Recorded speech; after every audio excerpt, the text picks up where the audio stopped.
En las sombras de la guerra y el dolor se levantan héroes. Hola, ¿qué tal amigos de Tras la Armadura Project? Estamos acá en un nuevo episodio número 8 de la temporada 4, Sama. Esto se nos está acabando, mi hermano, y yo a veces siento como que quiero más, Sama. Hola, Sama, ¿cómo estás?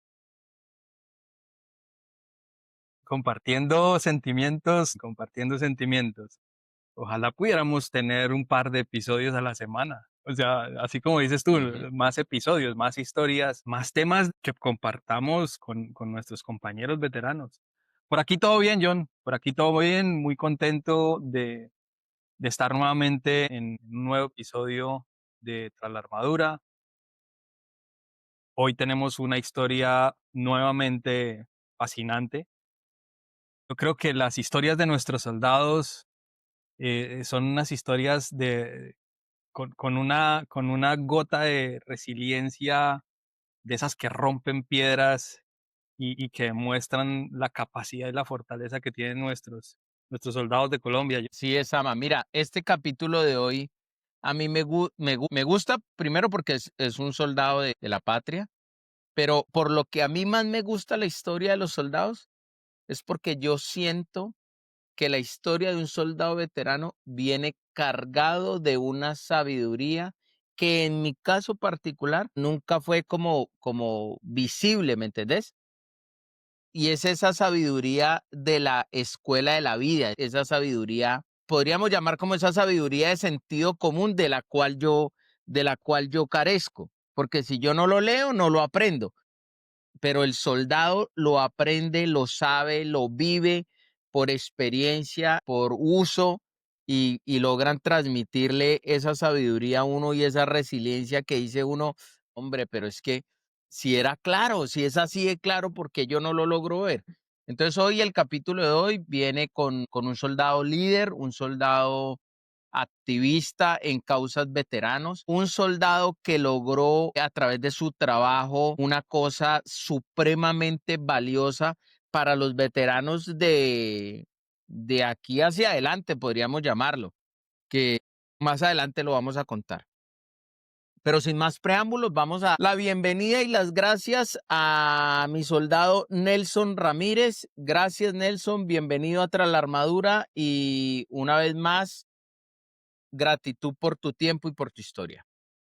Bueno, primero que todo, darle las gracias por el espacio. Para mí es un honor ser parte de este nuevo capítulo tras la armadura, porque yo creo que acá se cuentan las historias más allá, las más profundas del heroísmo. Yo creo que son las historias de la realidad de Colombia, son de las dinámicas que han dejado esta guerra. Y yo creo que aquí es la oportunidad de contarle a Colombia y al mundo. Yo creo que esta es una gran oportunidad para que muchas personas sepan qué está detrás de un pixelado, de un camuflado, de haberle servido al país, pero después de eso, ¿qué pasa? Después de las heridas de la guerra, después de los conflictos, de, de qué está hecho ese hombre, más allá de la armadura, más allá de la historia que cumplió como cumpliéndole a su país. Y yo creo que aquí es donde realmente se ve el heroísmo y la verdadera historia que se construye no solamente desde uno, sino también desde la familia. ¿Se da cuenta, Excelente, Samael? excelente, ¿Se Nelson. da cuenta, Samael, Muchísimas. lo que yo le digo? Sí.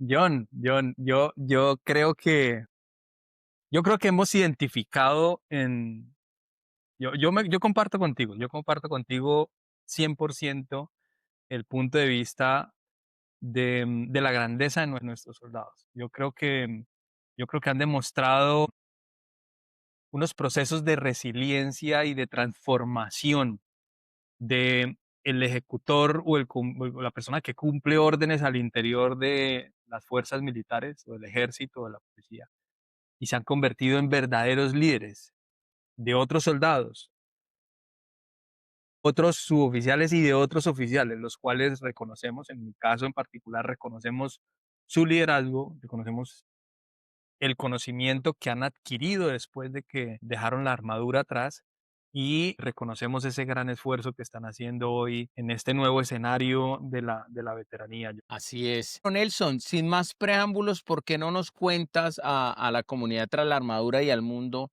dónde nació Nelson, qué recuerda de su infancia Y lo más importante es, ¿dónde nace la inspiración por servirle a tu país? Bueno, Nelson nació en la ciudad de Bogotá. Yo nací el 9 de octubre de 1983. Soy de padres tolimenses. Mi padre Nelson Ramírez y mi madre Amelia Leal nacieron en el Espinal, Guamo, Tolima. Ya se conocieron y desde ahí migraron hacia la ciudad de Bogotá años después que se conocieron. Y desde ahí empieza mi historia, una familia muy humilde. Inicialmente vivimos por allá, no sé si conocen San Francisco Compartir, por allá esos barrios que en ese tiempo hasta ahora se estaban, digamos que fundando, y desde ahí empezamos, ese trasegar de la vida que era de estar de arriendo en arriendo, de casa en casa, cambiando de ambientes. Recuerdo pues en mi niñez a mi hermano, yo soy el mayor de tres hermanos. Y en ese tiempo, pues con mi hermano Juan Carlos, yo sí compartía toda mi infancia, fue una infancia muy bonita. Yo creo que de los que somos del modelo 83 y en esas épocas, podemos contar como el tema de que había todo este tema de las películas de Disney, había todo este tema de los juegos tradicionales que conocemos, el Yermis, infinidad de cosas. Y era como una infancia muy, yo diría que muy infantil, pero muy sana. Yo creo que nacimos en ese contexto, estuve rodeado de colegios como con muy buena calidad. Yo no a- Estuve estudiando en un colegio donde la escritura era la letra despegada, sino mis primeros inicios desde la primaria fue en letra pegada. Entonces siempre se me dificultó mucho en los cambios de colegio porque yo ya venía con unas bases de lectura y escritura muy diferentes. Pero pues todo fue un tema de adaptación. Después de San Francisco Compartir, fuimos como migrando hacia el barrio San Jorge. Ahí también viví mucho del aprendizaje de la vida. Con mi hermano siempre estuvimos como rodeados de ir al Parque Simón Bolívar, de Salitre Mágico. Pues en ese tiempo era el Parque Salitre. Para nosotros era mágico en el sentido de que no tenía nada que ver con lo que hoy hay, pero lo mágico era llevar la olla, el sudado, compartir en la familia, y eso era distinto, eso era diferente a lo que vemos hoy, ¿no? Que ahora hay restricciones para entrar a alimentos, el compartir no es igual. Y también recuerdo que pues, mis primeros pasos de aprender a montar cicla, y ahí poco a poco empezó a llegar el fútbol. Lo jugábamos con el tarrito, con algunos balones que teníamos mi hermano y yo, pero en el colegio era con el tarrito del Tampico, con la bolsita de plástico que hacíamos con nudos o con la pelota de trapo. Y digamos que ahí empecé a jugar banquitas, pero digamos que siempre el fútbol estuvo transversal en toda mi historia. Algo que me causó, digamos que un impacto muy profundo en la familia fue cuando ya migramos a nuestra casa propia en Bosa. Mi papá trabajaba en Cemes Colombia, en ese tiempo se llamaba Diamante Samper y era como todo este tema de la concretera. Mi papá siempre fue operario de bomba y pues lo capacitaron holandeses y ese aprendizaje le dio a él, digamos que un conocimiento muy grande y le permitió tener, digamos que un puesto muy privilegiado, contratos, permitió conocer muchas ciudades, ganar muy buenos ingresos y nos dio tener una estabilidad muy bonita y muy estable. Entonces, yo creo que cuando ya llegamos a Voz a vivir a nuestra casa propia, pues para nosotros fue una alegría muy grande porque ya dejamos de emigrar de casa en casa para establecernos en un solo sitio. Y de ahí llegó uno de los momentos que le cuento a Samael y John que fueron muy difíciles para nosotros. Somos de una familia muy numerosa por parte de papá y mi papá hace parte de 9 hermanos y el hermano menor, Nader Misael Ramírez, en algún momento, en 97, recuerdo en esas épocas, yo tenía alrededor de 13 años, él prestó servicio militar normal y de un momento a otro vivió un tiempo con nosotros y empezó a buscar esas posibilidades de empleo. No se le dieron las cosas como queríamos y mucho tiempo le dijimos que ese es una de las personas más queridas para nuestra familia, pero él tenía como ese deseo y esa semilla de seguirle sirviendo al país y ingresó como soldado voluntario de una gran móvil que es muy conocida, emblemática como fue la Móvil Uno. Esto para nosotros fue muy duro porque realmente como hermanos, como sobrinos, como familia, no queríamos que él hiciera parte de ese tiempo tan difícil de la guerra. Yo creo que ustedes recuerdan que las FARC peleaban en oleadas, y guerrilleros, y pues digamos que en ese tiempo las tomas, los secuestros, los asesinatos y las masacres fueron contundentes en el país. Un tío, en el tiempo que estuvo, o en lo poco que estuvo, desgraciadamente yo llegaba con mi hermano a estudiar, estábamos alrededor de sexto, séptimo, no recuerdo bien el grado en ese tiempo, y cuando llegamos a casa mi mamá estaba acostada en el piso llorando cuando nos abrió la puerta, no podía, el llanto, el dolor, diciéndonos, y nosotros pues, ¿qué pasó? Tan pequeños, diciéndole, mamá, ¿qué pasó? Cuéntenos, que no sabemos, porque no nos hablas. Y entre sus pocas palabras nos alcanzó a decir, Nader Misael murió, su tío Nano acaba de morir, lo acaban de asesinar en San Juanito Meta. Para mí esa fue una de las noticias más duras porque ese fue el detonante, digamos que desde pequeño, cuando él venía de sus permisos, él venía, hacía prácticas conmigo, decía, soldado, póngase firme, haga caso, levante la frente, salude la bandera, y él hacía cosas muy jocosas, pero dejaba alguna de esas semillas en mí de que él venía de una formación militar, y eso a mí me parecía muy interesante, me parecía heroico, me parecía que mi tío era un héroe, ¿no? Y ver que en un momento a otro ya no volverlo a ver, saber que pues la familia perdió un ser querido, era el menor de todos los hermanos, era el tío más querido para nosotros que había convivido hace unos muy pocos meses con nosotros, y haberlo perdido de esa manera fue muy doloroso, y eso fue lo que yo creo que fue el primer llamado, ya después de cuando ya tuve mi mayoría de edad, después de que lo sepultamos, mi familia se destruyó totalmente, tiempo después mi abuelo y mi abuela murieron, a mis tíos se separaron, cada uno cogió su camino, y digamos que donde mis abuelos era el tiempo de las visitas, de vacaciones, de junio, de diciembre más bonitos. Allá compartíamos más de 30 familiares, y pues eran las vacaciones soñadas cada vez que había la forma de ir, pero ya después de ver que se había acabado, que se había vendido la finca, que todo se fracturó, se dañó, pues la verdad yo creo que eso fue trascendental, marcó mi vida en dos, y cuando cumplí los 18 años, yo creo que fue el primer detonante para decir, yo quiero entrar al Ejército Nacional por venganza. Vaya recuento el que nos acabas de hacer, Nelson. Me quedo sorprendido. Ese cierre con el que haces esa primera parte de la historia de tu vida me deja conmovido por la sinceridad con la que cierras y con la que nos dices finalmente cómo y por qué decides ingresar Claro. al ejército. Y me lleva a preguntar algo, pues en el marco de lo que nos acabas de contar, ¿cómo termina recibiendo la historia tu familia de que te vas para el ejército? Primera pregunta. Segunda, ¿cómo fue ese proceso? Como tú fuiste soldado profesional, antes de eso tuviste que haber prestado servicio militar.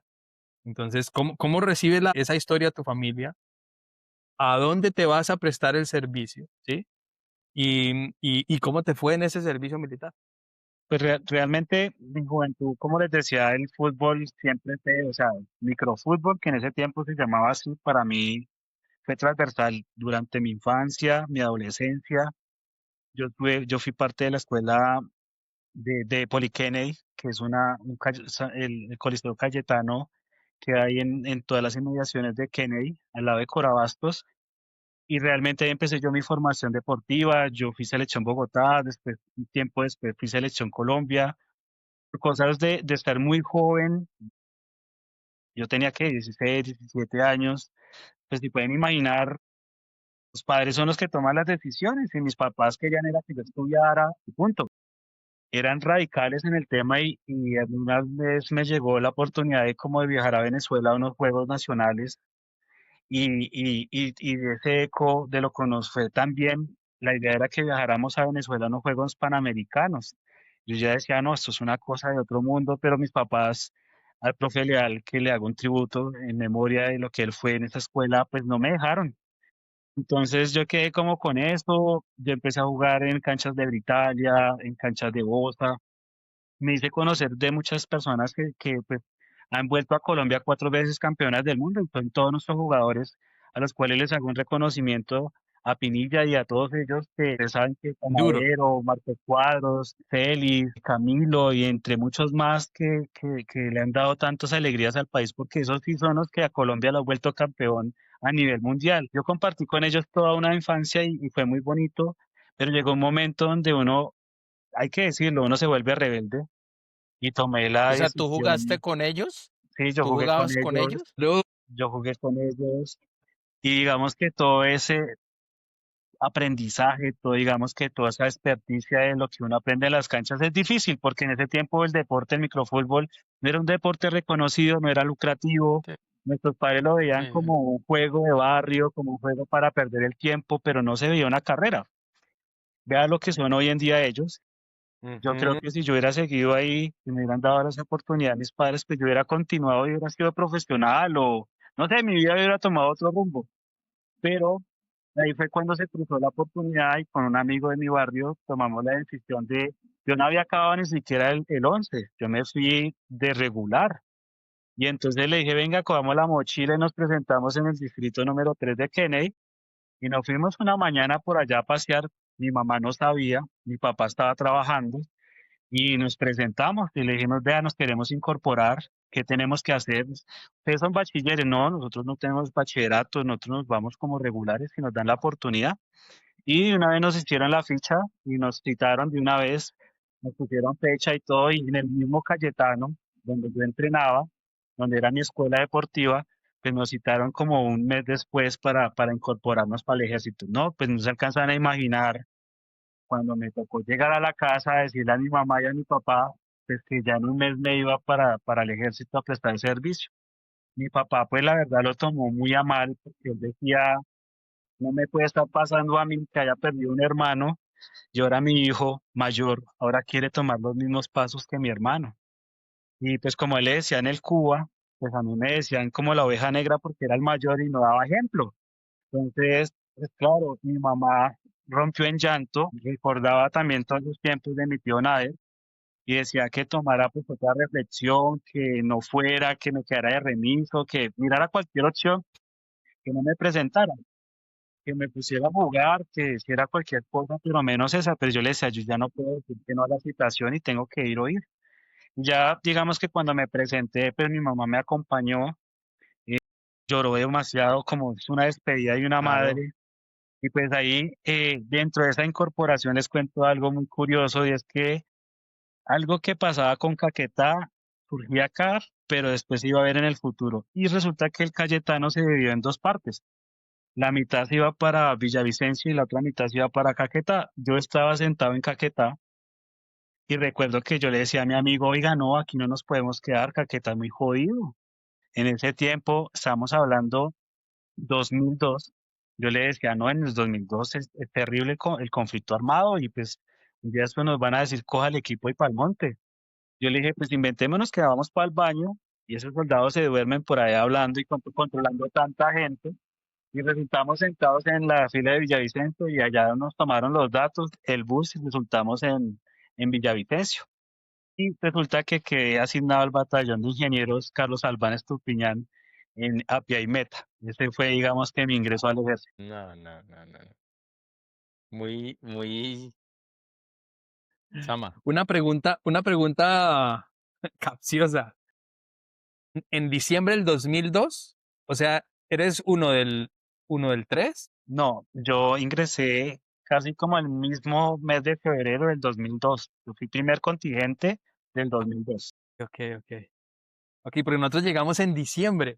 Mi primera unidad fue el batallón Albán y yo recibí mi primer pelotón de soldados, lo recibí en el batallón Albán en enero del 22, del Pero 23, tú perdón, no. del 23.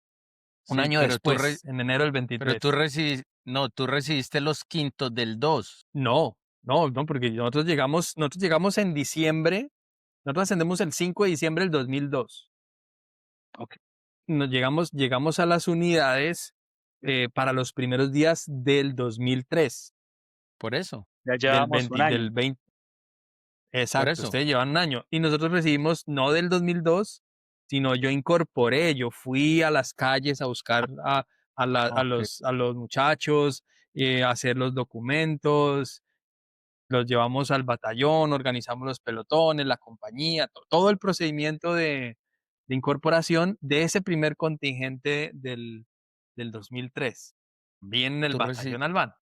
o sea, tú resistes, sea, nos okey. pudimos haber cruzado, porque yo recuerdo que ya Claro, al año salimos de vacaciones claro. y ahí empezamos a recibir unidades de responsabilidad, los que se fueron para La Macarena, los que se fueron Ujú. para Puerto Limón, otros que nos fuimos para unidades de administrativas, otros que se fueron para agregados a PM, otros a aeropuerto. Bueno, eso, el Albán se repartía de muchas responsabilidades. Mucho, mucho, mucho, sí. Bueno. Bueno, Nelson, listo, claramente allí ya estás en tu servicio militar obligatorio y pasas a ser, digamos que, pues ahorita nos cuentas cómo pasaste a ser soldado profesional, porque viene o sea, un doble golpe para tu mamá, porque yo me imagino que tu mamá dijo, no vaya, mijo, vaya que Vaya y en vuelve. 18 meses está aquí, y bueno, pero después decirle, no, mamá, es que me voy a quedar ahí, pobrecita esa señora. Y en ese lapso de soldado profesional hubo momentos claramente de combate, tensión, riesgo. ¿Quieres compartir alguna historia que te haya dejado aprendizaje o que haya sido significativa para ti? No, pues mi vida militar fue un rollo porque yo no presté 18, yo fui de los alados y yo creo que Samael debe recordar Típico. que nos entró el tema de gobierno, de gobernación y entonces nos aumentaron 4 meses más. Entonces los 5 del 0, los 2 del 1, los 1 del 2, los que recibió Samael, todos alargados Sí, sí. 4 meses por decreto. Entonces, ese tema ya no sabían ni qué hacer con nosotros porque yo me acuerdo los 5 de 0 ya venían con toda la civil para irse y les tocó volverla a meter y volver a salir de operación. Entonces eso fue bastante, bastante difícil y en ese tiempo se estaba hablando de tomarse la zona de distensión. Entonces imagínese Ujú. uno poder conocer los FUDRA, los comandos, soldados de tanto recorrido, verlos ahí porque ahí era el centro yo creo, de operaciones a nivel nacional más grande de Colombia. Sí, sí. Resulta que yo acabo mi servicio, fue un servicio muy tranquilo, gracias a Dios no pasó algo que yo diga fue una historia difícil o que Si yo tienes diga en esta combates o temas complejos. Yo creo que lo que más marcó el tema de servicio militar fue en algún momento algunos soldados del contingente 5 del 0 que pasaron por un episodio bastante complejo y entre 2 soldados se mataron dentro del aeropuerto. Yo creo que ese momento sí fue complejo y difícil y nosotros tuvimos que relevarlos. Entonces yo digo que pues dentro de nuestro contingente no pasó a mayores, pero sí vimos cosas alternas, alejadas, que pasaban cosas muy complejas. También hicimos muchas prendas blancas porque llegaban muchos soldados asesinados, soldados profesionales y hasta inclusive voluntarios todavía asistían en ese tiempo de todo lo que pasaba en el Caguán, en el Caquetá y en muchas zonas del Arauca, de San Juanito Meta, que les recordé donde cayó mi tío en el 97. Salgo yo de prestar mi servicio y yo dije, no, me voy a ir a estudiar. Acabé mi bachillerato, gracias a Dios, me gradué de 11 y dije, pues de Ujú. soldado profesional no está, ahí no me veo. Entonces yo dije, por mirar cómo entraba la Policía Nacional y estaba haciendo, digamos que papeles para entrar al GOES. Era muy similar, eso era un batallón también de contraguerrilla de la policía y estaba en un tema bien álgido. Yo me quería meter como en todos los problemas que se podían meter uno y por cosas de la vida no entré al GOES, yo hice el proceso y por cosas de la vida pude entrar a la escuela Inocencio Chinca. Ustedes me dirán, pero Nelson, ¿cómo fue a la escuela Chinca? ¿Cómo estaba de suboficial y resultó de profesional? Yo estuve en todo el primero militar, pasé a segundo militar por temas económicos de mi familia, temas muy sensibles y muy complejos. Yo decidí abandonar la escuela.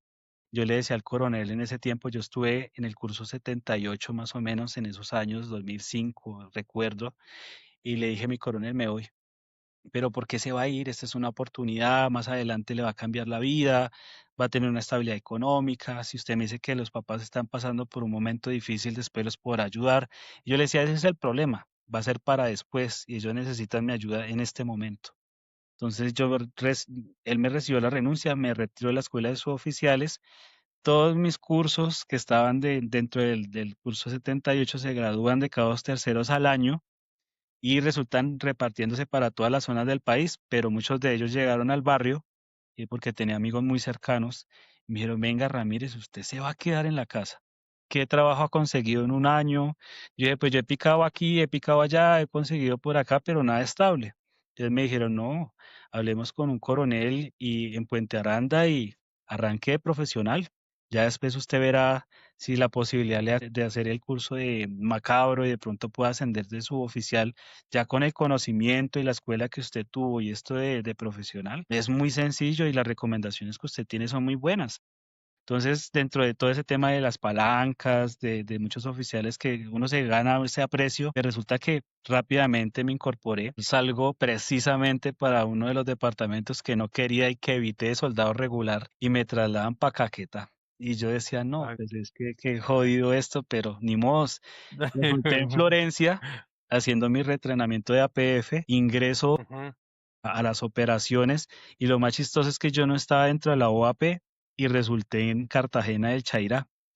Y resulta que allá no sabían, pues nosotros no éramos ni civiles ni militares y la OAP no había llegado para un diciembre del 2007. Y recuerdo mucho que pues en esa historia nos dijeron pues hay que cuidar un oleoducto del acueducto, digamos que de Cartagena de Chairá nos pusieron a patrullar pues partes de este corredor y hasta que no nos llegó la OP, como más o menos después del 24 de diciembre, ahí nos llegó la Navidad cuando llega la OAP, inmediatamente llega y de una vez a operaciones a Cartagena de Chairá para la selva, De una vez para afuera. total. Y dentro de las operaciones, pues a mí se me hizo muy raro, Samuel y yo les cuento. Yo había visto operaciones montadas, muy bien montadas y significativas, pero yo nunca había visto 8 helicópteros Black Hawk alineando uno detrás de otro, cargándonos a más de un batallón, armados hasta los dientes. Yo pues en ese ingreso a la selva y yo decía, pero ¿por qué vamos tan cargados y tan preparados para operación? Y resulta que en el despliegue, llegando ya a la zona de operaciones, pues había muchos campesinos con la bandera, con la camiseta sucia blanca que medio tenían, que eso parecía café, diciendo pues que por favor, que eran civiles y que en inmediaciones de todo eso pues nos prende a la guerrilla, nos da la bienvenida en enero y pues ahí empezaron todos los combates. Yo recuerdo que del 2008, desde enero hasta el 4 de febrero que yo caí en la mina, realmente todos los días fueron combates. Nosotros no teníamos conocimiento de las operaciones, lo único que nosotros estábamos era incomunicados totalmente porque eran operaciones bastante complejas y nosotros cada vez que íbamos avanzando en la selva, pues cada rato teníamos un combate distinto y era con diferentes guerrilleros de las FARC. Hoy nos encontrábamos con uno, pasaban 2 días, otro combate, y así nos la pasábamos. A veces no veíamos el desayuno, muchas veces el almuerzo se dañaba, muchas veces tocaba tirar la comida porque realmente no había ni el tiempo ni el espacio. Ya no se patrullaba solo de día, sino también de noche.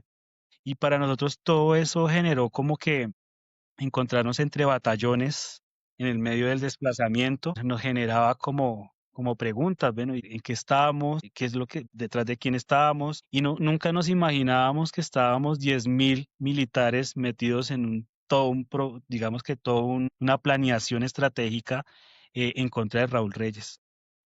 Nunca nos dijeron que pues él era el objetivo principal. Lo único que nosotros estábamos haciendo con el avance era pasando muchos cordones de seguridad y dentro de esos cordones de seguridad pues hubieron unos combates terribles. Y el que más me marcó a mí fue el 3 de febrero. Fue un día donde nosotros compartimos con el ranchero, un soldado que yo la verdad le tenía cariño porque pues era una persona que se esmeraba por dar un alimento y lo hacía con tanto cariño que uno le decía, venga, dóblese hoy, mañana y pasado mañana porque la verdad usted cocina como si uno estuviera en casa. Y esa persona también era una persona que se esmeraba por enseñarle a uno, decirle, mira, así se hace esto, así se hace lo otro, porque pues ahí uno aprende detrás de la persona de la experiencia. Y ese 3 de febrero, precisamente, él estaba en un punto de centinela y precisamente pasó el radiooperador de las FARC, él dispara, lo da de baja el guerrillero cae herido, él se va detrás pensando que ya había dado el resultado y ustedes saben que uno va detrás del armamento para dar ese resultado completo y el guerrillero lo estaba esperando y descarga a todo su proveedor en la humanidad, lo asesinó, quedaron los dos muertos ahí y desde ahí empiezan más o menos unas 6 horas de combate, eso pasó el 3 de febrero, 4 de la tarde y hasta las 10 de la noche tuvimos combate, acompañamiento del avión fantasma, tuvimos combate nocturno, o sea, eso era una cosa loca porque de tanto disparar la M60 se prendía el pasto y era como loco nosotros apagando eso porque por ahí mismo nos daban. Eso era, tuvimos hasta tanto contacto que el primer cañón de la M60 se dobló. Ya se podrán imaginar que esto Ujú. nosotros estábamos, era o nos dan o les damos, pero nosotros estábamos calentados, nosotros estábamos de luto, nos habían matado una de las personas más queridas, era el ranchero, una persona que se ganó el cariño es que esto es una familia. Claro. Terminada a las 10 de la noche, pues ustedes saben, se va el Hércules y uno dice, Y viene el otro cilindro. vamos para adelante y empezamos a tomar pues cuidado de las áreas, los centinelas y los que podíamos descansar. 3 de la mañana ya estábamos patrullando en esa nieblina de Caquetá, aunque nadie lo crea, en ese calor es pura nieblina, puro frío, y empezamos a buscar resultados. No encontramos nada. Creemos que la guerrilla se llevó todos sus heridos o sus muertos después de semejante combate. Y ahí en el desplazamiento, una hora después encuentro una escuela. Fue la escuela que más me marcó durante ese tiempo, porque ahí se había dado, se daba uno cuenta que debajo de la casa ellos habían descansado, ahí habían comido, habían dormido y después habían seguido su desplazamiento. Nosotros, pues, viendo estos civiles, niños, familias, pues daba duro, ¿no? Daba duro que le gritaran pate amarrado, paraco, asesino, y como que lo gritaran a uno y no entendieran que uno está cuidando al país, ¿no? Que uno está defendiendo la Constitución y a la población civil.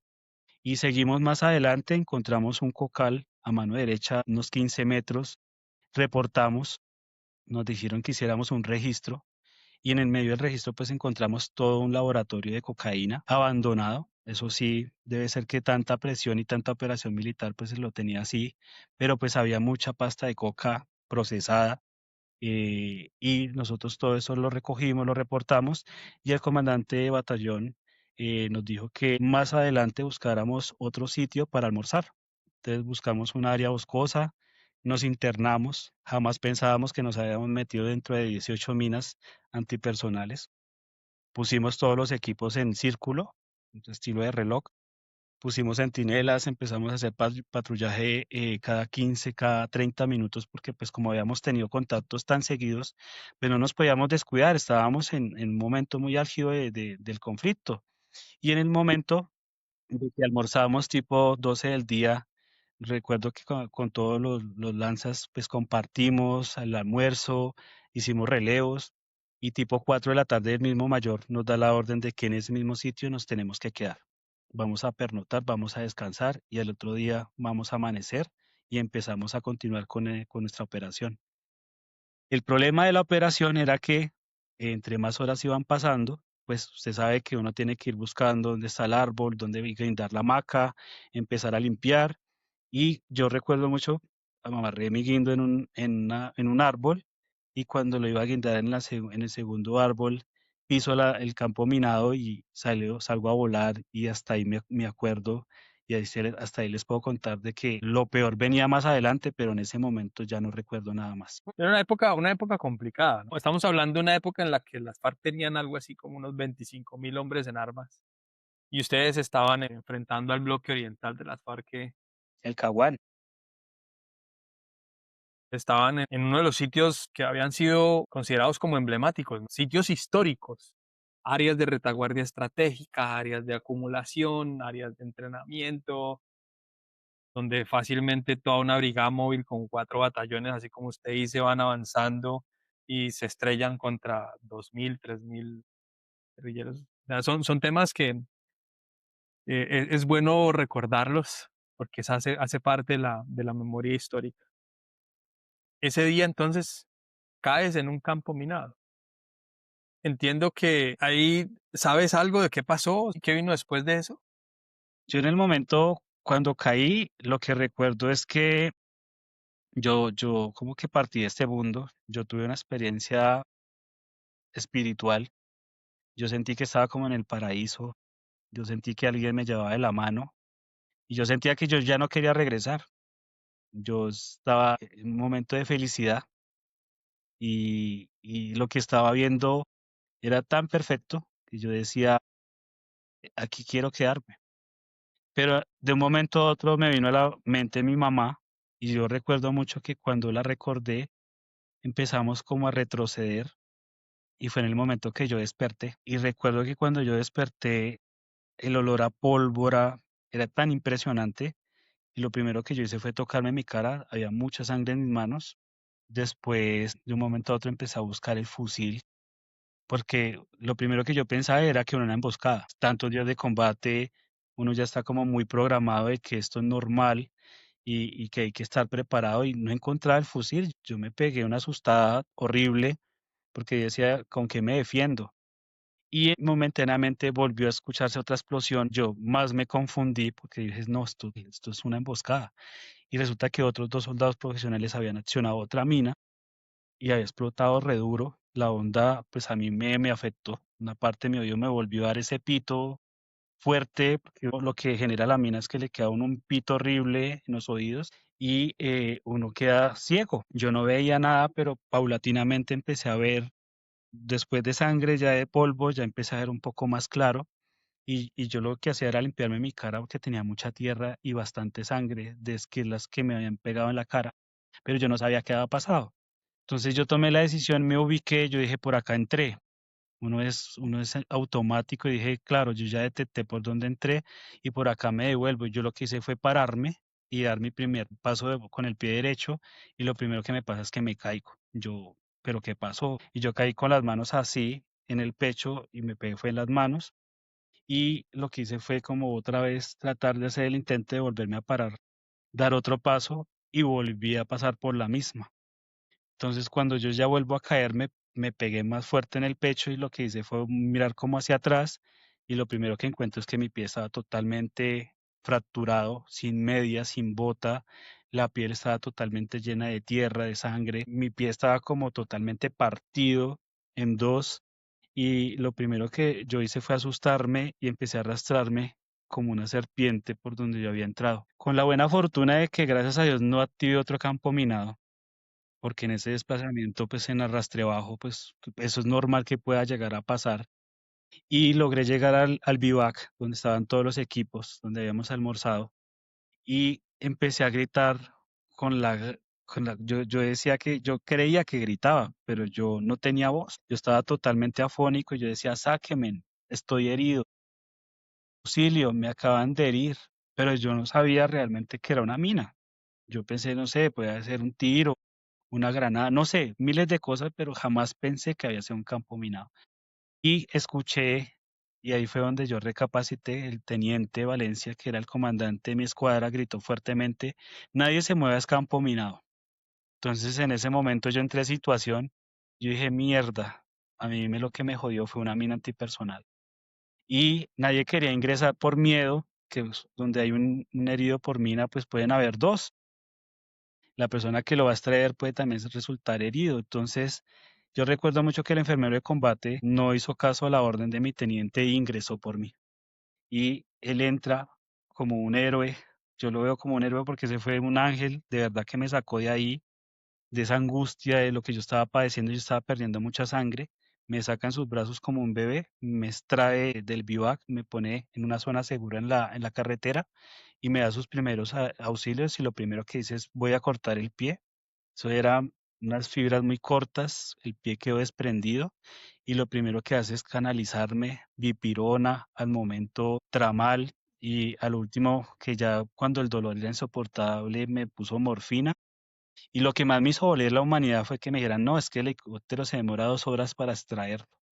Entonces fueron momentos muy difíciles donde yo perdí el tema mental, yo me reía, yo gritaba, yo insultaba, lloraba, me trataba de dormir, me trataba como de desmayar por los medicamentos y de un momento a otro pues me lograron sacar eso fue lo más que me dio rabia, era que el helicóptero no llegaba donde yo estaba.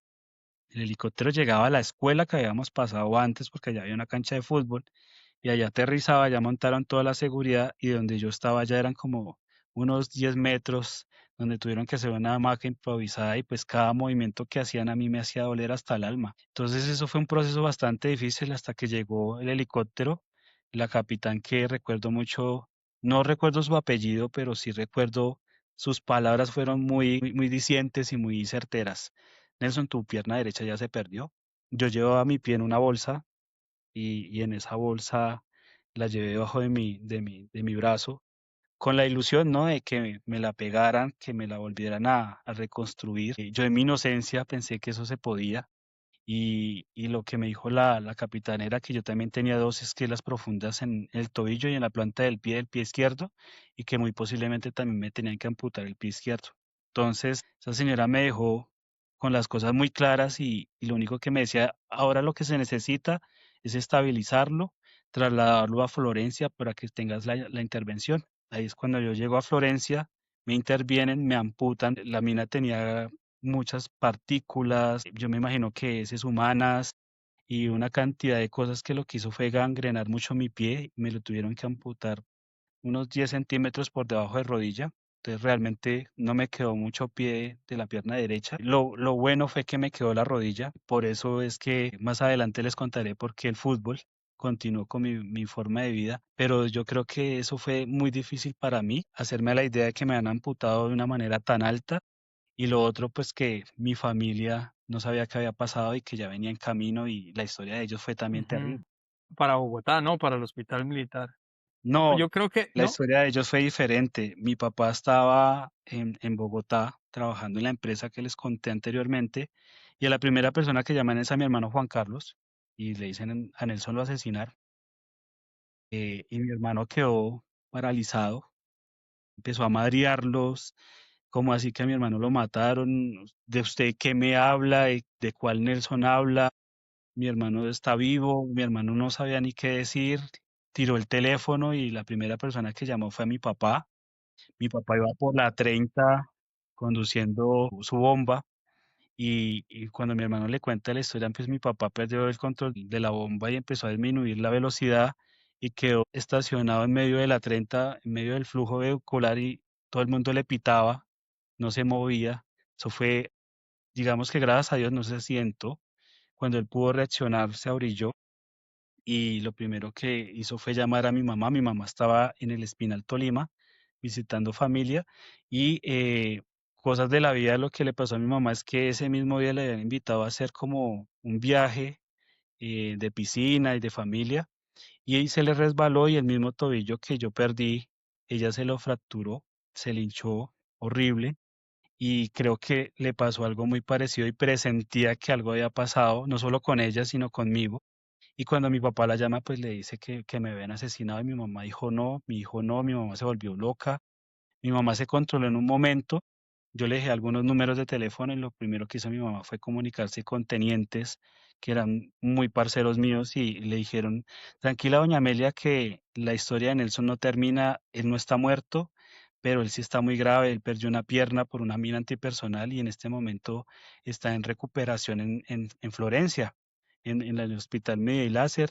Y lo que hacen es que viaja mi papá, viaja mi hermana, que tenía en ese momento 14 años, que yo adoro mucho a mi hermana Karen, y mi mamá se encuentran como en el camino de hacia Ibagué y arrancan de una vez para Florencia, pasando por Neiva y haciendo todo ese trayecto en el momento que el ejército les hizo el acompañamiento. Y pues lo más duro y con lo que termino esta historia tan difícil es que entró papá y mamá a la zona de recuperación. No se imaginan lo difícil que es recibir a tu papá y a tu mamá sin una pierna, con una sábana blanca, en una lata, y que te digan, hijo, llorando, arrodillados, dándose golpe de pecho, porque se fue, nosotros le dijimos. No, eso fue un momento muy difícil, pero pues yo tenía que tomar fuerzas y decirles, estoy vivo y vamos para adelante, pero por dentro yo estaba destrozado y verlos hacia ellos a mí eso me volvía peor, o sea, me destruyó peor, pero yo traté de tener como mucha fuerza de voluntad Y después de que salieron ellos, entra mi hermana empieza a llorar y lo que yo más quería era como celebrarle sus 15 años y que me dieran como en esa posibilidad el permiso y celebrárselo por lo más alto y ver que ella con una niña de 14 años viendo a su hermano sin una pierna sangrando, vuelto nada, y verle el dolor que ella se arrodilló a llorar y decía que mi hermanito, eso a mí me volvió nada y yo entré en paro. Yo entré en paro cardíaco y tuvieron que llamar a los médicos porque me tuvieron que meter a sala otra vez porque yo me puse muy mal. Choqueado, choqueado totalmente. Total. Y desde ahí ya después me recuperan, salgo de ese choque tan duro y ahí ya viajamos hasta el hospital militar en un vuelo privado para que me atendieran dentro del hospital militar, porque desgraciadamente tengo un RH positivo, AB positivo, que es una sangre muy difícil y en Caquetá no la tenían y me tenían que hacer una donación de sangre porque había perdido mucha. Entonces hasta que no llegué al hospital militar no me revivieron porque yo estaba muy mal. Yo no sé cómo hilar mi intervención, Nelson, porque, weón, qué voltaje, marica, qué voltaje de historia. O sea, estamos presenciando a un héroe de la patria, mis queridos y mis queridas compañeros de Tras la Armadura. Excúsame que te siga bombardeando con preguntas porque es que queda uno así lleno esto es como cuando uno está leyendo un libro de esos de los que uno se pega y tiene que saber la otra página. Entiendo entonces, Nelson, que al perder la pierna ya el soldado entra en un proceso de recuperación física y mental y todo el cuento, pero ese ya básicamente es el final de un proceso, de una carrera, de una vida como soldado en actividad. ¿Nos podrías comentar ese proceso, cómo fue pasar esa recuperación y pasar a ese otro escenario que es el de la vida civil, con todas las... Si ya hemos escuchado una historia fuerte, estoy seguro que la que viene, que es la de la recuperación y el regreso a la casa, seguramente también traerá unas aristas muy pronunciadas, ¿no? Sí, totalmente. No se alcanzan a imaginar lo que es durar un mes en el hospital. Yo creo que uno como que trata de adaptarse a la nueva realidad. A mis papás les dio muy duro el tema económico porque era ya mi papá no trabajar y si no trabajaba pues los recursos no eran los mismos para estar conmigo, para rotarse con mi mamá, para rotarse con mi hermano y realmente del hospital militar a Bosa el desplazamiento es algo lejos.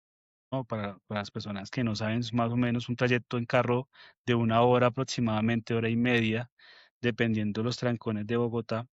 Y pues esto, siendo un tema diario, pues va desgastando. Y digamos que uno sigue recibiendo su sueldo, pero no mengua las necesidades, no solamente para ellos, sino para uno. Y yo recuerdo que ya después del mes, ya de uno decir ya chuleado, ya fisioterapeutas, psicólogas, uno lo que quería es ya desconécteme y me quiero ir de acá y me quiero ir a ver mi otra realidad, porque ya habían pasado soldados con prótesis, ya habíamos visto como que, yo sí vi como que la posibilidad de que esto podía cambiar y no me podía quedar en una silla de ruedas, que esa era mi realidad en ese momento. Llego yo al hospital el último día ya cuando me van a trasladar y me pasa algo del síndrome fantasma y me juega la pasada a las 2 de la mañana, faltándome horas para que me dieran la salida. Y es que yo me levanté al baño como cualquier ciudadano para el baño. Me No, levanté de la camilla y el baño estaba acá al frente y cuando me di cuenta me había dado un golpe, pero no se imaginan, había puesto el moñón en toda la baldosa, el reguero de sangre era impresionante, no sé, hijo de el puta. grito era, no se alcanzan a imaginar. Yo lo primero que dije, no, acá me van a dejar otro mes. Yo, Claro, marica. horrible. Gracias a Dios, pues el golpe no fue tan difícil, no rompí puntos y no me di tan duro como pensé. Y al otro día, pues sí, me dieron la salida, me fui, llegué al batallón de sanidad y yo dije, no, pues a mí me está pasando lo peor de la vida. Estoy pasando por el momento más oscuro de mi historia y yo no puedo ser más salado sino me tiene que pasar a mí. Y esa versión que yo llevaba se me acabó en el batallón de sanidad porque cuando llegué habían 300 soldados amputados, vueltos nada, Claro. sin manos, sin brazos, ciegos, sordos, con tutores. Yo la verdad, yo dije, qué terrible. Yo decía, esto es como que se ve solo en las películas, las guerras de Vietnam y en otros países, el pez hardball. Yo decía, pero acá en Colombia esto yo no lo he visto. Cuando yo vi esa realidad, yo decía, yo la saqué barata. Yo ya cambié a cambiar la mentalidad y pues mi papá me acompañaba y cuando me dejaron en el alojamiento ya empezaron a haber visitas paulatinas. Yo ya empecé esa sensibilización en búsqueda de la prótesis y recuerdo mucho de que había un coronel que se llamaba Cardona. Él era el director de la Liga de Fuerzas Armadas y representaba como a todos esos deportistas de Juegos Paralímpicos. Y pues me dijo, pues, ¿usted qué quiere jugar? Yo le dije, pues, mi coronel, ¿qué puede jugar uno en silla de ruedas? Ajedrez o pues qué deporte pues se ve por ahí. A mí me gustaba jugar tenis de mesa y me metí por ahí y empecé a jugar tenis de mesa en silla de ruedas. Y después me hicieron los clasificatorios en el Salitre acá en Bogotá y clasifiqué para mis primeros Juegos Paralímpicos que fueron en Cali. Digamos que el deporte me fue como una herramienta fue como esa base que me empezó a mostrar como una vida diferente, como una oportunidad, como que no pensara tanto en lo que había pasado, sino que mirara la vida desde otra manera, desde mis posibilidades. Me habían dicho que porque ya había recuperado mucho mi pie izquierdo, ya no podía jugar en silla de ruedas. Y yo decía, uy, no, pero muy de malas. Ahora, ¿cómo voy a jugar de pie? Llegó la prótesis, me tocó de recuperación y adaptación a la prótesis. Hay gente que se demora 3, 5 o hasta un año o hasta más. Claro, En un mes me tocó adaptarme, no se imagina el proceso tan doloroso para uno adaptarse a una cosa que no hace parte de tu cuerpo, que duele, que hace presión. Y empecé a entrenar poco a poco y ya después, ya lo que hacía era soltar la mesa de ping-pong y era jugar y jugar y jugar. Y viajé a Cali, hice mis primeros Juegos Paralímpicos representando a Fuerzas Armadas. Y después de eso ya llega el momento que tú me preguntas, cuando llegó la baja, me llegó en marzo del 2009.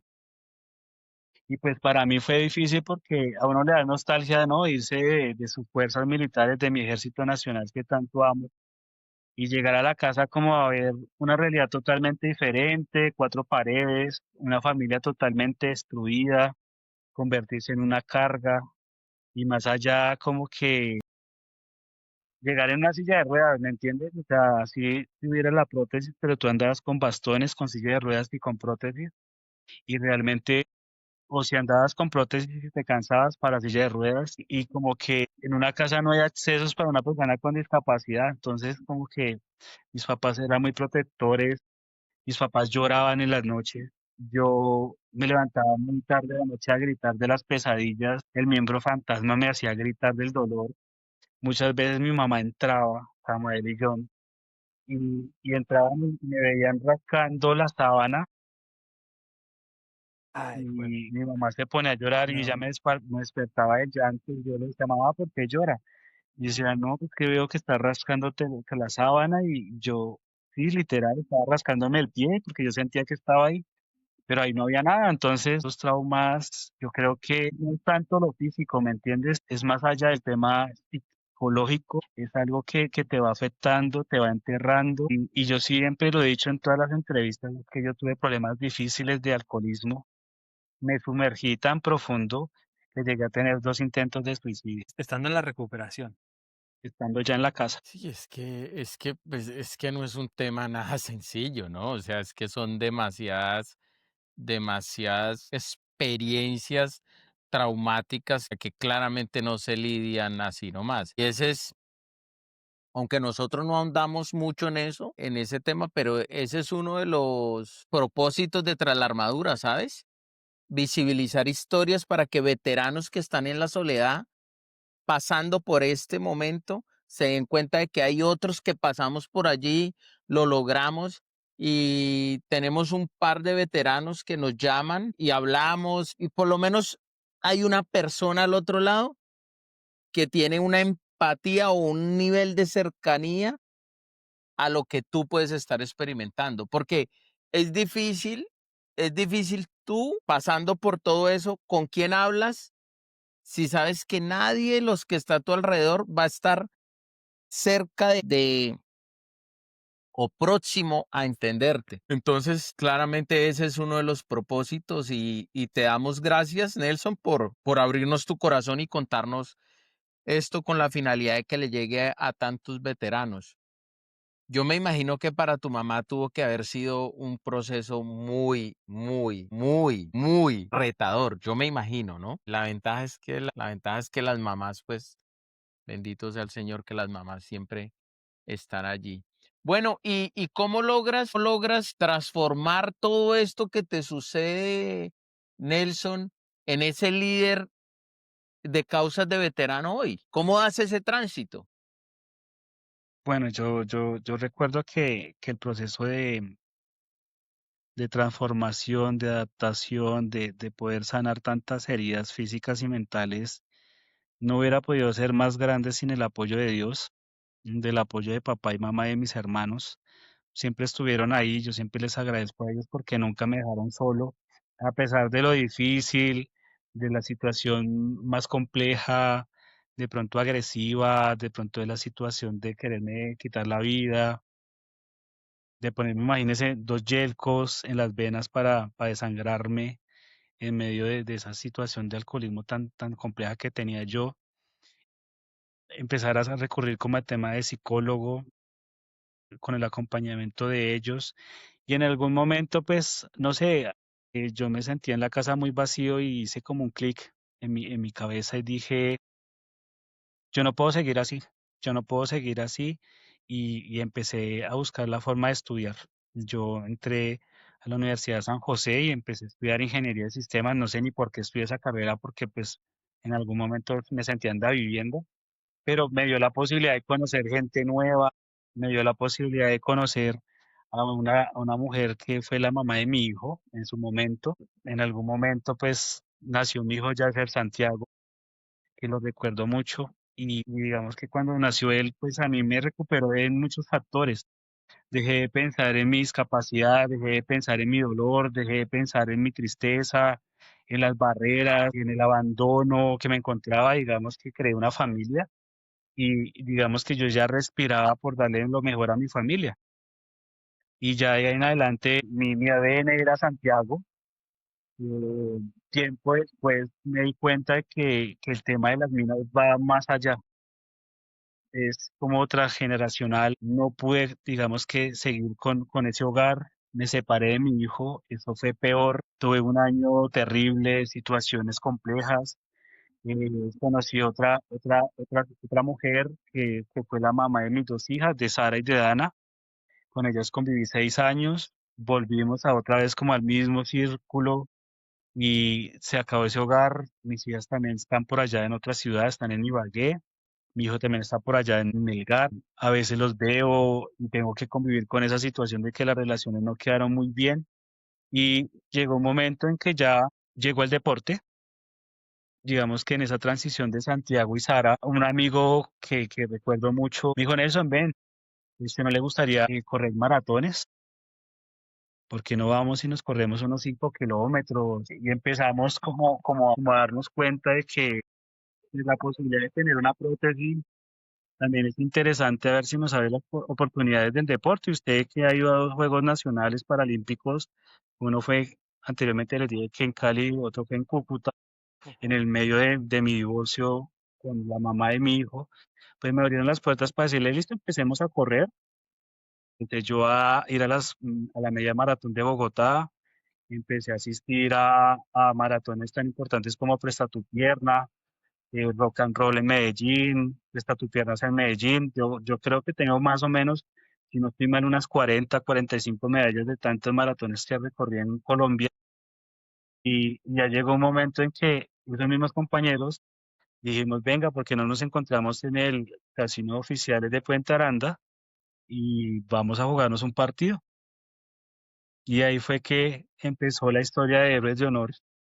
Nació como una fundación en 2014 que se llamaba la Fundación Héroes de Paz y yo era el director de proyectos deportivos y ahí fue que empezamos a jugar fútbol dentro de una cancha sintética 5 contra 5 y nació el fútbol de salón con prótesis. Ahí fue que empezó el proyecto de transformación de Nelson. A eso, pues, o sea, a eso, ¿cómo replanteamos? De todos modos, este pedacito lo cortas, John, porque quiero, no sé, pero lo que nos acaba de contar Nelson, tenemos que empalmarlo, o creo yo que lo debemos empalmar con, ese es tu nuevo Propósito. horizonte. Exacto, exacto. Entonces, no sé si lo preguntas de una vez, John, dentro de ese paquete de preguntas que inició anteriormente, lo lanzas con esta pregunta, que si el Club Héroes de Honor se convirtió para Nelson en su nuevo propósito de vida. Dale. 5, 4, 3, 2, 1. Nelson, increíble la trayectoria y me identifico mucho contigo frente a que hay heridas más que físicas, ¿no? A las cuales de pronto, por la falta de evidencia física, no se creen importantes. Asumo yo que en el caso de la pérdida de tu pierna, algún día en tantas cosas médicas, alguien te puso una prótesis, sintió que, no sé, tomaron medidas, sirvió y como ya listo, usted ya está curado, pues porque como a usted lo que le faltaba una pierna y ya le dimos una prótesis, o sea, usted ya está bien, o sea, hágale, chao. Pero resulta que hay unas heridas para las cuales no hay prótesis, ¿no? Que es lo que nos dice Nelson. Y esas heridas están ahí con nosotros. Es más, yo me atrevo a decir que algunos veteranos que no perdieron una extremidad también las tienen. Y como no tienen evidencia de que les falta alguna extremidad, pues eso sí que menos. Entonces, entendemos que arrastraste todas estas heridas por donde estuviste, pero siento o identifico que el Club del Honor se haya convertido en tu nuevo propósito y empezaste como ahí esa nueva transformación, Nelson. Sí, total. ¿Por qué? Porque nosotros necesitábamos un espacio, primero para sentir, en mi caso propio, ¿no? Como les contaba yo anteriormente, que practiqué casi toda mi juventud microfútbol de manera profesional y llegar otra vez a una cancha con el reto de pararte en la cancha con una prótesis, que los que te estaban rodeando eran tus mismos compañeros de batallón, del batallón de sanidad o personas que tú no conocías, pero que habían pasado por la misma situación que tú y peor, otros sin brazo, inclusive creo que había una persona que no tenía la pierna izquierda ni el brazo derecho y así se metió a jugar. Para mí eso era todo un reto. Yo decía, si yo puedo patear un balón, yo creo que está más que chuleado este reto y yo creo que aquí en adelante va a ser otro cuento. Y yo recuerdo que la primera patada que le di al balón, el balón salió para un lado, la prótesis salió para el otro y yo me pegué un tiestazo muy fuerte. Pero para mí Marica. eso fue lo mejor de poderme recibir la mano del compañero, poderme otra vez parar, volver a colocarme mi prótesis y seguir jugando. Y ese momento lo hicimos recreativo, jugamos más de una hora y media. Yo creo que los goles que hicimos, los pases, yo creo que a todos nos dio una lección de vida de que ese proyecto tenía futuro, que no sabíamos cómo lo íbamos a hacer, que no sabíamos cómo lo íbamos a madurar, que no sabíamos qué continuidad ni quiénes de ellos estaban dispuestos a meterse a esta locura, porque realmente meterse a esto era una locura. En Colombia y en el mundo nadie ha jugado fútbol con una prótesis. Yo creo que eso fue fundamental y yo creo que de ahí arrancó un proyecto no solamente de vida, sino que yo creo que ahí arrancó el liderazgo de Nelson Ramírez y yo creo que también fue la oportunidad de retarme y decir qué capacidad tengo para no solamente transformar mi vida, sino inspirar a los compañeros que están ahí, ¿cierto? Para que sigan como contagiados de esta locura. Y lo segundo, que esto también pudiera permanecer como muchos años en adelante y que pudiéramos hacer no solamente un tema recreativo, sino se volviera profesional. Y de ahí recuerdo, y yo les decía a mis compañeros que yo con el profesor que le hago un reconocimiento y siempre se lo hago, el profesor Hugo Acosta, que en paz descanse, nos abandonó en el año 2019 en diciembre. Cuando él recién empezó el proyecto del club, yo lo visité en el mismo Cayetano que yo hice mi carrera que fue donde me incorporaron para Villavicencio. Y ese día me lo encontré y me dio mucha alegría porque él me dijo, oiga, usted se me parece a un alumno que yo tenía que era malo, pero muy malo. Y pues como yo había cambiado tanto, yo le dije, mire, profe, yo sí me acuerdo de usted, estuve en tales años, él se acordó de mí y me dijo, ¿y qué hace? Cuando yo le mostré la prótesis, él se llevó una gran sorpresa. Yo le dije, venga, es que tengo una propuesta, profe. Profe Hugo, ¿a usted le gustaría ser el director técnico de estos locos, de estos mochos, como decía yo? Y empecemos a crecer y a sentar las bases de un club profesional, como no, nadie en el mundo lo puede hacer sino solo usted. Y desde ahí él dijo sí, y desde ahí nos empezó a entrenar y pasamos de ser un club o de un espacio recreativo a volvernos un club, primero que todo profesional, lo segundo, que se volvió un proyecto de transformación no solamente física, sino también de psicológica. Yo creo que fue nuestra mejor pastilla o nuestro mejor tratamiento para rehabilitarnos integralmente. Y yo creo que ahí empezaron los primeros pasos para nosotros decir, esto aparte de que nos está sanando, va a sanar a nuestras familias y va a ser un ejemplo de superación para muchos, para muchas personas más. Mira que, perdóname, Sama, es que en segundo plano estoy pensando y tengo que decirlo ya porque si no se me olvida, pero, marica, es que me encanta porque eso es lo que yo quiero o es lo que queremos entre la armadura porque es poner esto en letra, porque Ujú. mira, te voy a decir cómo veo lo que acaba de decir Nelson. Nelson Nelson antes del ejército. ¿Qué era lo que amaba Nelson antes de entrar al ejército? Jugar fútbol. ¿Sí o no? Porque eso era lo que nos dijo. O sea, su amor antes de entrar al ejército era el fútbol. ¿Cierto? Va y sirve con honor. Va y sirve con honor. Pierde su pierna. Tiene sus otras heridas. Transita o trata de transitar. Pero en todo ese tránsito no tenía colegas. Estaba transitando solo. ¿Me entendés? O sea, transita solo.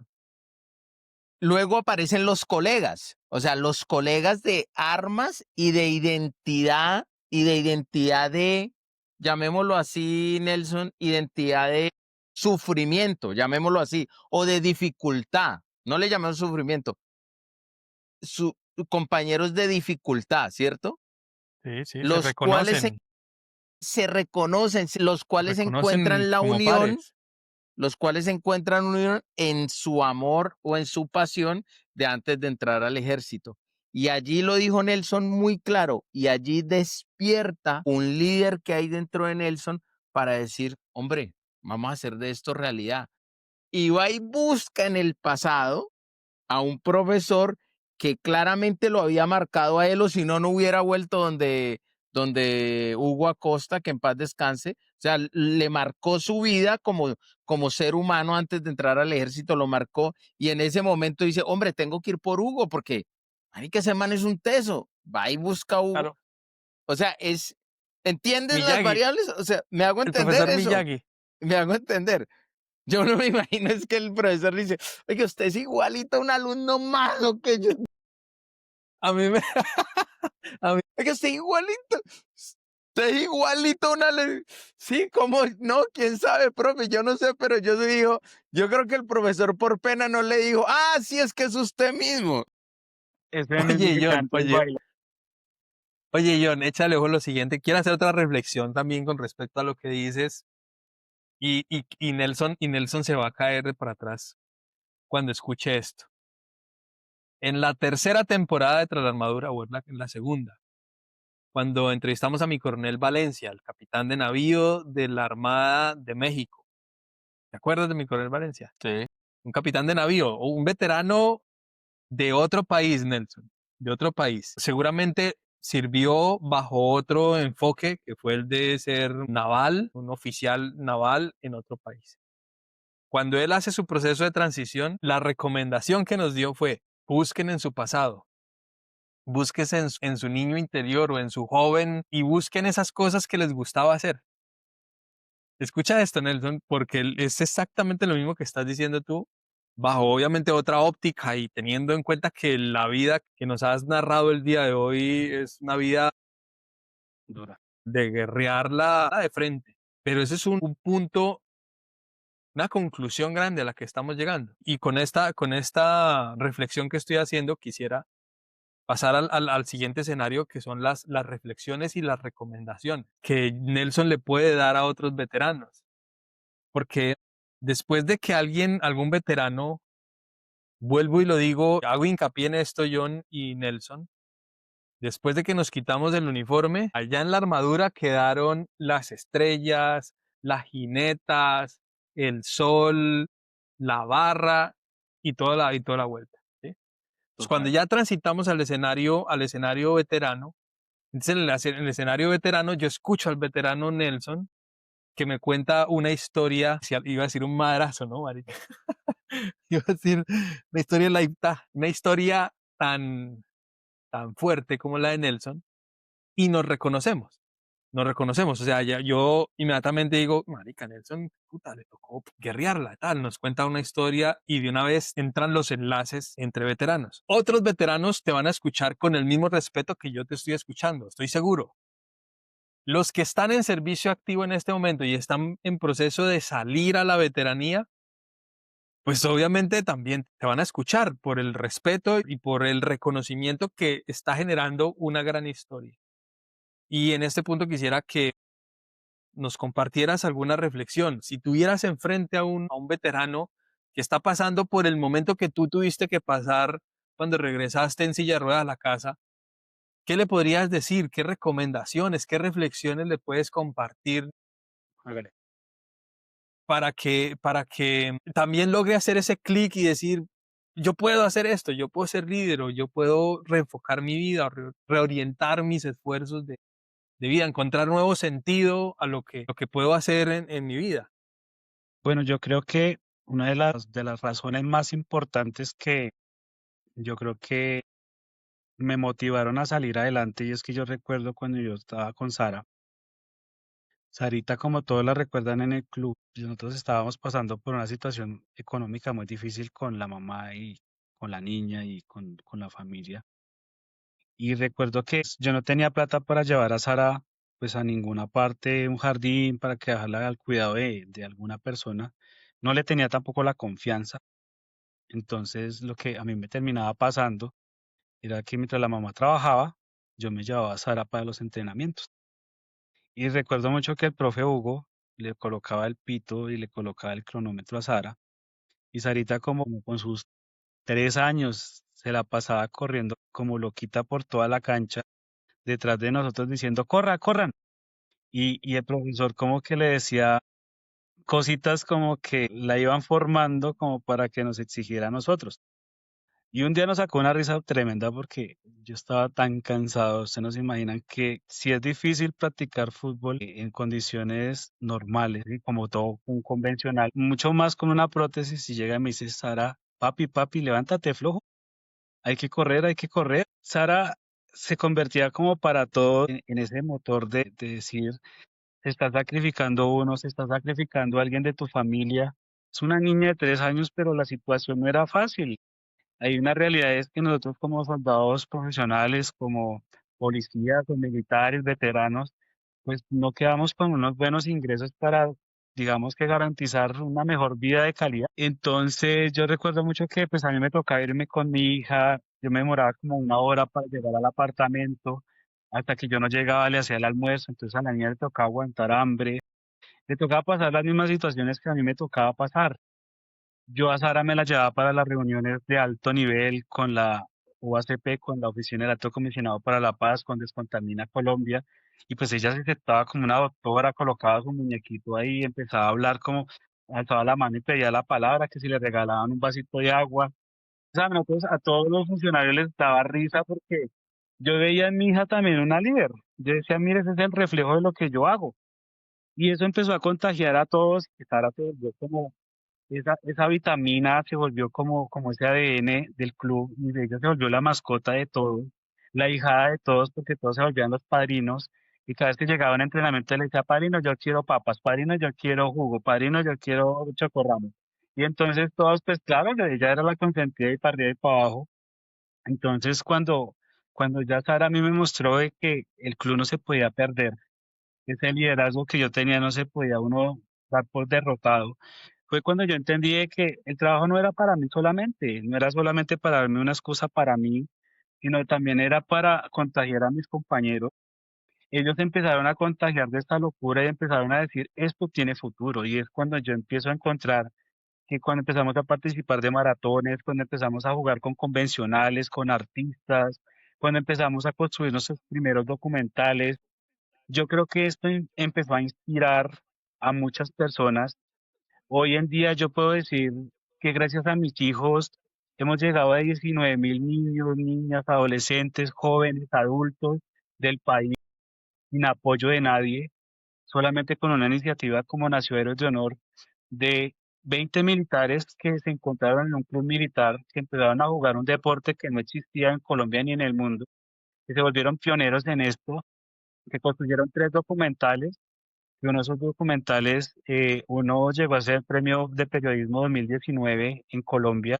Se ganaron los premios en Señal Colombia, que fue en Montevideo, Uruguay. Y después creamos el documental Con los pies en la tierra, que se lo recomiendo a todos nuestros veteranos y veteranas, a todos nuestros héroes y heroínas del país, que si ustedes están pasando por un momento difícil, venga, prenda su televisor, hágase unas palomitas, cómprese una gaseosa, no pierda la plata en Cine Colombia y véalo con su familia en su casa y véase Con los pies en la tierra. Lo encuentran en YouTube. Es un documental del Centro Nacional de Memoria Histórica y se llama así, Con los pies en la tierra. Y ahí nos van a ver a nosotros contándoles toda esta historia desde muchas voces, desde las voces de las familias que pasaron por esto de las minas antipersonales, pero aquí al final encontraron en el fútbol cómo inspirar a chicos de los colegios a atacar temas de bullying, temas de drogadicción, de alcoholismo, inspirar, transformar. Yo creo que una de las cosas más importantes que yo he hecho es poder formar liderazgos, poder quitarles actores al conflicto armado y poder tener una excusa para el día de mañana no levantarse con miles de tareas, pero no levantarse con esa convicción de que uno está vivo, de que uno es importante, de que uno para su familia es inspiración. Cuando yo escucho a mi mamá, como lo decía John, me haces un clic en la historia, cuando decía, qué duro lo que le tocó vivir a su mamá en esos momentos tan duros. Y yo escucharla en el documental decirle, mire, yo cuando lo veo jugando en la cancha, a mí me transforma, yo soy feliz, yo soy otra madre. Yo ver a mi hijo así, de verdad soy la madre más feliz del mundo. Yo creo que esos dos paralelos de la vida, con esa razón por lo que somos nosotros, por lo que inspiramos, llegar a tantos departamentos desde La Guajira, en Medellín, estar en departamentos como pues el Caquetá, pues estar también en Ibagué, en todas las localidades de Bogotá y ver personas que están tan mal que se les parte una uña y por eso se quejan cuando tienen todo por vivir. Yo creo que es un mensaje para todos nuestros veteranos y veteranas y héroes y heroínas de que la vida es para contársela, que la vida es una sola y que la vida es una segunda oportunidad y es esta, no es otra. Contagiémonos de vida. Ese es mi... lo voy a apuntar aquí. Lo voy a apuntar aquí porque todo lo que acabas de decir, de esas dos palabras me quedaron sin ahí. Contagiémonos de vida. Tal. Nelson, ¿tienes algún libro, alguna película? Bueno, ya nos recomendaste Con los pies en la tierra, que está en YouTube. ¿Algún libro que quieras recomendarle y un mensaje final para, no sé, para tu familia, para alguien en particular que haya estado contigo en todo este proceso, para los veteranos, no Claro veteranos? que sí. Les tengo, como se dice, la cereza del pastel. Resulta que cuando yo estaba pequeño, cuando yo estaba viviendo en Bogotá, yo conocí mi primera novia, mi primer amor, se llama Lizer. Por cosas de la vida, ella me acompañaba a los partidos, ella era como mi buena suerte, el amuleto que cada vez que llegaba yo me inspiraba y hacía muchos goles. Y cuando no estaba, pues yo me echaba las penas y no hacía nada. Entonces era impresionante cuando en el colegio llegaba porque nadie la quería ver del equipo contrario porque perdían. Entonces le decía, no, vaya, dése otra vuelta, venga ahorita. Pero cuando yo la veía, a mí me ponía a mil el corazón y de verdad jugaba mucho mejor. había como un motivo para hacer esto, de jugar cuando estaba chico. Por cosas de la vida nos separamos durante 20 años. Fue cuando yo ya empecé a prestar servicio y nos perdimos en el tiempo. Durante muchas de las cosas que de pronto se quedarán en el aire, nosotros en este club hemos tenido muchos reconocimientos y uno de los más grandes fue ser Titán Caracol 2019 en la categoría Salud y Bienestar. Y recuerdo mucho que cuando nosotros empezamos a grabar Titanes Caracol, nosotros veíamos que pues era un testimonio de vida que no duraba máximo sino 3 minutos. Y cuando me dicen, Nelson, acabas de ser seleccionado como Titán Caracol, yo venía en un Transmilenio como una sardina y yo no sabía ni moverme, celebrar, llorar. A mí me dio profunda tristeza, te los digo. Yo bajé varias lágrimas porque era como el resultado de tanto esfuerzo, de tantos sacrificios, de pensar en mi hija Sara, de las circunstancias difíciles, buenas o malas que vivimos. Yo dije, aquí está la recompensa. Mucho después de que yo ya empecé a mirar como mi proyecto de vida, y yo decía, bueno, puede ser que me quede acá en Colombia, siga siendo director o me vaya del país. Pasó pandemia y resulta que este mismo documental de Titanes Caracol llegó a voces del ICER y por cosas de la vida han pasado 5 maravillosos años junto a ella. Entonces, aquí hay algo muy bonito que se llama el pasado, el fútbol, y cómo te devuelve el amor que perdiste durante 20 años. Algún día escribiré un libro de todo esto porque ya estamos en proceso de escritura del libro. Hay 3 cosas que tiene que hacer el ser humano, ¿no? Sembrar un árbol, tener hijos y escribir un libro. Pues ya la de los hijos más que pues ya el tema del árbol yo lo sembré en conmemoración de mi tío Misael Ramírez en la presidencia de la República. Y me falta el libro, lo estamos construyendo, se va a llamar Jugando Fútbol, Tejiendo Memorias. Es un libro que estamos construyendo militares que somos víctimas del conflicto armado, junto con madres que perdieron a sus hijos prestando el servicio militar, asesinados por las FARC. Y estamos construyendo un libro que va a ser un tejido de historias de nosotros y ellas como madres, ellas que nos ven como sus hijos y nosotros como las vemos como madres. La organización de ellas se llama FUNCOES, Fundación Color y Esperanza por Nuestros Héroes. Y ahí estamos trabajando conjuntamente, entonces les diría que próximamente, en el 2026, les contaré acerca del lanzamiento de nuestro libro.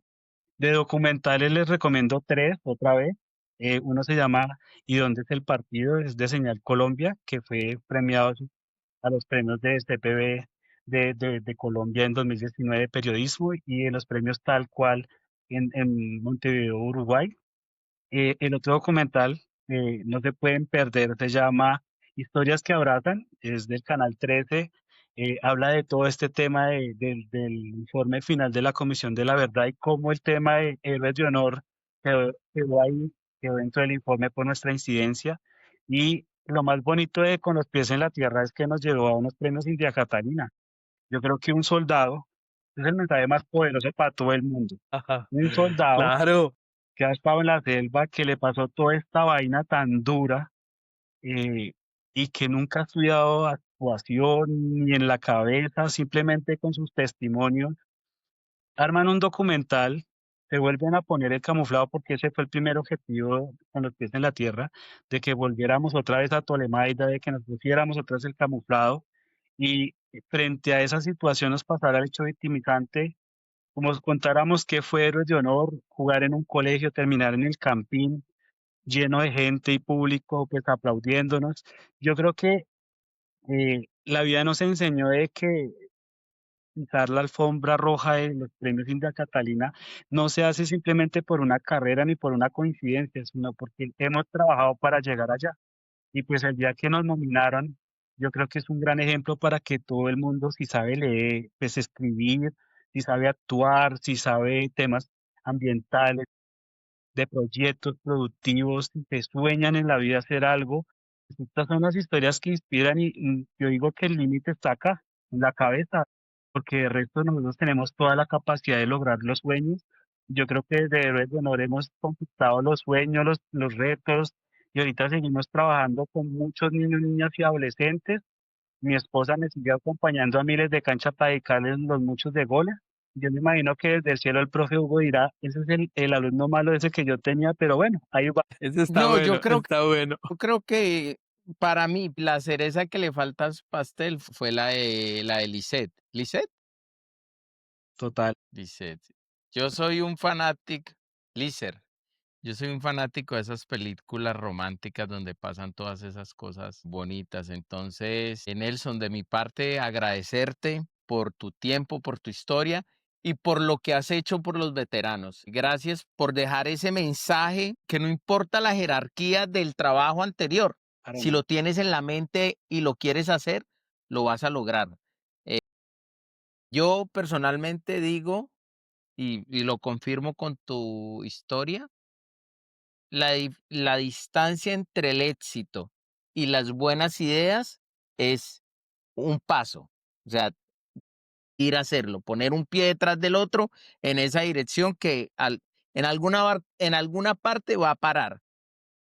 Normalmente se para en el éxito. Conceptualícese el éxito como una meta lograda. No estoy hablando de dinero, no estoy hablando de casas, carros, becas, no, una meta lograda. Entonces, es muy impresionante lo que has logrado por los veteranos, lamentablemente por tiempo, pero lo que lograste en la JEP es increíble. Ojalá podamos volver a vernos para profundizar, porque creo que eso es un antes y un después de los veteranos a través de que tú hayas logrado que nos vinculen o se contemplen los veteranos como víctimas. Agradecerte de corazón el tiempo, agradecerte tu historia, abrir el corazón y decirte que Tras la Armadura es un proyecto altruista que siempre va a estar disponible para ti. Nelson, darte las gracias por tu tiempo, darte las gracias por todo lo que has logrado o lo que has caminado por los veteranos de Colombia, darte las gracias por lo que lograste en la JEP, que fue el reconocimiento de los veteranos como víctimas del conflicto armado, darte las gracias por demostrarnos que sin importar la jerarquía en la que se haya servido, no es una limitante ni un condicionante para la veteranía. Gracias por el liderazgo que has mostrado al haber servido como soldado, pero hoy ser ese gran líder de ese proyecto tan importante y tan grande y con tantos reconocimientos que has tenido. Detrás la armadura, decirte que es un proyecto altruista y que es tu casa. Con amor te ofrecemos nuestra morada, tu espacio. Ojalá podamos seguir hablando. Ojalá a través tuyo podamos cumplir un par de temporadas que tenemos en mente y decirte que gracias, mi hermano, y que no, pues yo no tengo que decirte ni que sigas ni que pares, porque que es tu decisión, pero simplemente decirte que gracias y que particularmente quedo inspirado y quedo tocado con tu historia. Gracias, Nelson. Bueno, Seguramente pues para yo, construir toda la...